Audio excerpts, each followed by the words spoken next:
आणि पुण्यामध्ये आपण पाहिलं तर पुण्यामध्ये प्रचंड उत्सुकता ताणली गेलेली आहे। तर थेट आपण छत्रपती संभाजीनगरमध्ये जाऊयात। तर छत्रपती संभाजीनगरमध्ये आता स्ट्रॉंग रूम जे आहेत ते ओपन केले जात आहेत। स्ट्रॉंग रूम ओपन करून या ठिकाणी ईव्हीएम मशीन जे आहेत त्या मतमोजणी केंद्रावर नेल्या जाणार आहेत। उमेदवारांचे प्रतिनिधी यासोबत असतात, पोलिसांचा बंदोबस्त असतो आणि पूर्ण पारदर्शकपणे स्ट्रॉंग रूम या ठिकाणी उघडण्यात आलेली आहे। याचं चित्रण देखील केलं जातं आणि आता स्ट्रॉंग रूम मध्ये काल संध्याकाळी 5:30 वाजल्यापासून ज्या ईव्हीएम मशीन या ठिकाणी ठेवण्यात आलेल्या आहेत तर त्या ईव्हीएम मशीन आता काउंटिंगसाठी म्हणजे मतमोजणीसाठी मतमोजणी केंद्रावर नेल्या जातात। अवघी 20 मिनिटं राहिलेली आहेत। 20 मिनिटांनंतर मतमोजणीला सुरुवात होणार आहे। त्यापूर्वी कशा प्रकारे तयारी सुरू आहे छत्रपती संभाजीनगरमध्ये त्याची ही दृश्य पाहतोय। स्ट्रॉंग रूम उघडली गेली, इथून आता ईव्हीएम मशीन्स ज्या आहेत त्या मोजणीसाठी नेल्या जाणार आहेत। पोलिसांचा तगडा बंदोबस्त आपण पाहतोय या ठिकाणी। याच ईव्हीएम मशीन मध्ये त्या उमेदवाराचं भवितव्य हे कैद झालेलं आहे।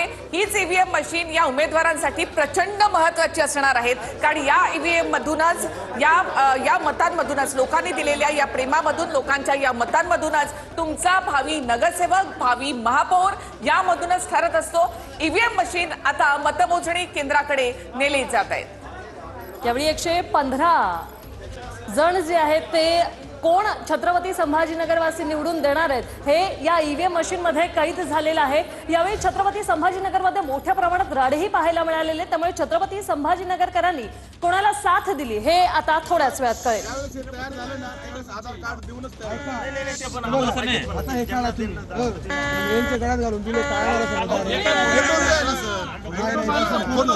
ही दृश्य आपण पाहतोय नाशिकमध्ये उमेदवार प्रतिनिधी आणि पोलिसांमध्ये बाचाबाची झालेली आहे।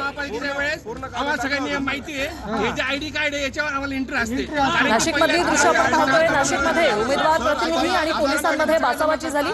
पोलिसांनी ओरिजिनल आधार कार्ड मागितल्यानंही बाचाबाची झालेली आहे।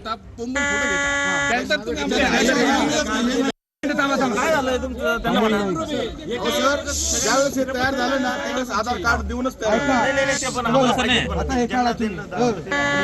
घालून दिले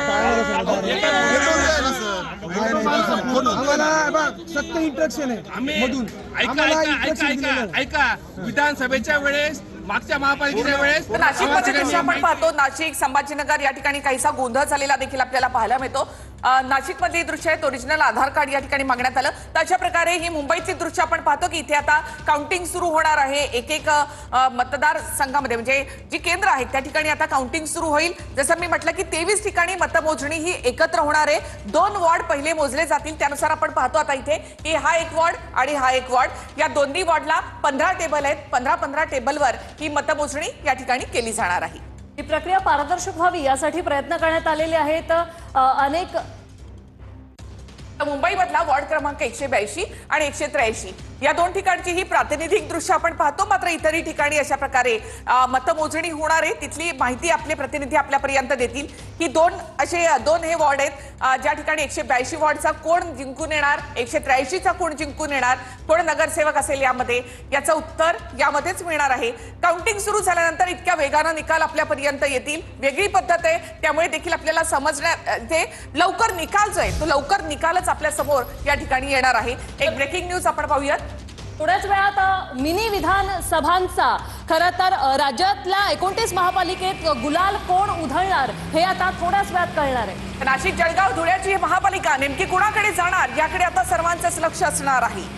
संभाजीनगरमध्ये अटीतटीच्या लढाईत कोण विजयी होणार हे थोड्याच वेळात कळेल। थोड्याच वेळामध्ये मिनी विधानसभेच्या मतमोजणीला सुरुवात होते। जवळपास 3 कोटीहून अधिक लोकसंख्या या 29 महापालिकांमध्ये आहे आणि त्यामुळे ही 3 कोटी लोकसंख्या जी आहे ती राज्याचं भवितव्य ठरवत असते। मोठ्या प्रमाणात नोकरदार वर्ग आहे, अर्थकारणाशी ज्याचा थेट संबंध आहे असा माणूस या ठिकाणी मतदान करत असतो। महापालिका कोणाच्या ताब्यात, शहर कोणाच्या ताब्यात याचा निकाल देत असतो। अवघी 15 मिनिटं उरलेली आहेत। 15 मिनिटात चित्र स्पष्ट व्हायला सुरुवात होणार आहे। अवघ्या 15 मिनिटांनंतर मतमोजणीला सुरुवात होणार आहे। ही दृश्य आपण पाहतोय मुंबईमधली प्रभाग क्रमांक 182 आणि 183 मधली। तर मुंबईमधला खरं तर विजय हा भाजपसाठी ऐतिहासिक असेल, जसं एक्झिट पोलमध्ये म्हटलंय. मात्र मग ठाकरे काही वेगळं चित्र बदलणार का, याकडे देखील लक्ष असणार आहे. मुंबईचा निकाल खरंच ऐतिहासिक असणार आहे, कारण 25 वर्ष शिवसेनेची सत्ता महापालिकेवर आहे. अशा वेळेला ती उलथवून भाजप आणि शिंदे या ठिकाणी आपली सत्ता स्थापन करणार का, मुंबई ताब्यात घेणार का, याकडे देखील लक्ष असणार. त्यामुळे मुंबईचा निकाल खऱ्या अर्थानं ऐतिहासिक असेल. प्रामुख्याने विकासाच्या मुद्द्यावर यावेळी भाजपने प्रचार केला आणि दुसरीकडे ठाकरे बंधूंकडून मराठी माणसाला अर्थसाथ देण्यात आलेली आहे. मुंबई महापालिकेतील 2.5 दशकांपासूनची सत्ता ठाकरे राखणार का हे पाहणं महत्वाचं आहे. मुंबईमध्ये महायुती सरस ठरणार की मग ठाकरे एकी जिंकणार, ठाकरे बंधू जिंकणार, याकडे लक्ष असेल. ही लोकल ट्रेन आहे ज्याच्याशी आपलं आयुष्य जोडलेलं असतं. तर ह्या लोकल ट्रेनमध्ये आज कोणाला चढता येणार, कोणाला उतरावं लागणार, हे देखील पाहणं महत्वाचं ठरेल.